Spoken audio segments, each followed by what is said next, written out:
Hello mga ka-KKK, dahil long weekend, magburakay naman tayo at nang mag-relax. Charot!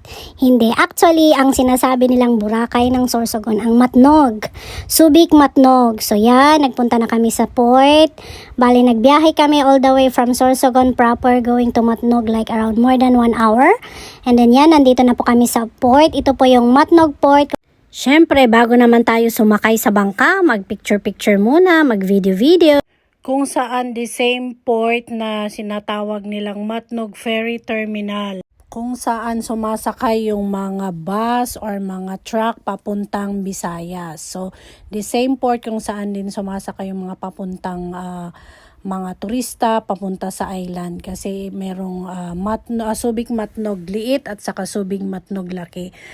Bali, ang pupuntahan natin dyan is yung Islas de Blas, kung saan parang Maldives daw. Parang syempre, less the luxury. So, bali na sa gitna siya ng Huwak Island ng Matnog, facing yung Fish Sanctuary. So, yan, nasa biyahe na tayo. Syempre, hindi mawawala yung mga picture-picture, video-video. So, we're leaving the Matnog Ferry Terminal. Yan po yung mga ferry boat na magdadala ng mga buses, truck, papuntang Visayas. Bali, yan nga, minsan pag may bagyo, makita mo talaga yung kalsada papuntang Matnog, punong-puno ng mga truck na minsan ilang araw din silang nai-stranded. Diba, napapanood din natin sila sa balita, pag kunyari, bawal munang bumiyahe. So, yan po yung way din nila kung saan yung way natin. Pero yung pupuntahan namin is isang isla na para rin nga daw, inspired by Maldives, di ba, nasa gitna siya ng lagoon. So, yan, malapit na tayo, tapos excited na mga bata, pero medyo disappointed sila kasi ang hinahanap nila yung merong buhangin na pwede silang mag-swimming. Dyan is parang mag-relax ka lang, mag-unwind.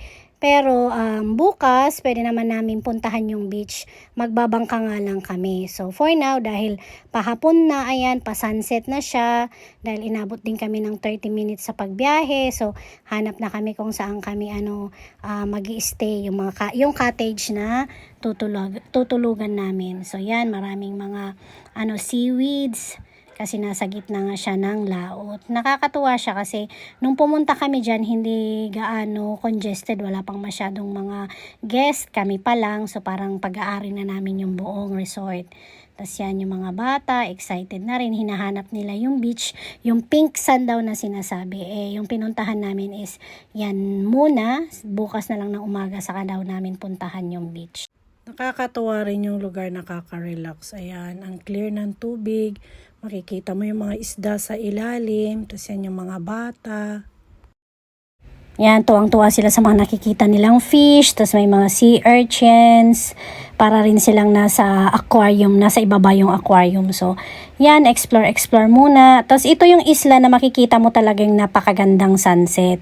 So, tinuturo nila yung isang sea urchin. Bali, itong mga cottages is nasa gitna siya ng lagoon, gawa ng mga bamboo at saka nipa hut. Pero yung mga rooms naman is air-conditioned siya, kaya makakapag-relax ka talaga. Pero para ito sa mga gusto lang mag-unwind, maganyan, gusto ng mga peaceful nature. Pero pag sa mga batang gustong mag-swimming, hindi nila ma-appreciate to. May kayak din, pwede kang mag-kayak papunta dun sa kabilang island, malapit lang naman siya na pwede kang mag-swimming. So, yan, explore. Yung mga yan is puro yung parang buhangin nila is puro shells, puro coral reefs. So yan, meron silang viewing deck dahil i-witness na nga daw namin yung sunset. So umakyat kami sa taas. Tapos umakyat ako, ayan, doon ko na-discover na hindi na pala talaga ako physically fit kasi yung inakyat ko lang na yan is hingal na ako. Diba? Palubog na yung araw. Ayun, ang ganda. Nakakatuwa. Kahit mga bata napagod din. Yan, nung mga medyo hindi pa palubog yung araw. So, dyan nag-stay kami mo for a while to witness the sunset. Tapos, ayan siya. Ganda. Nakaka-relax. Breathtaking ang view. Nakakatuwa. Tapos, medyo kalmado ang dagat. Walang masyadong hangin.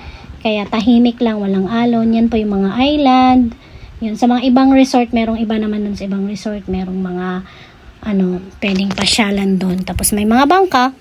gusto mo ring ikutin yung island, pwede rin siya. So, mag-a-arrange ka lang ng vote. Ayan po yung sunset, di ba? Parang, ayan, palubog na si Haring Araw. Magtatakip silim na at ang mga tao ay dapat magpahinga na. Di ba? Ako na-appreciate ko yan. Pero syempre yung mga bata, sabi nila, nasaan daw yung dagat, nasaan yung pingsan. So, ayan ako, nagmumuni-muni, naghahanap ng hinahanap, inaantay yung kadate na hindi pa dumadating. Yan po, salamat po sa panonood. Follow for more para sa mga susunod naming video discovering the island. Ayan, salamat po. See you on my next video.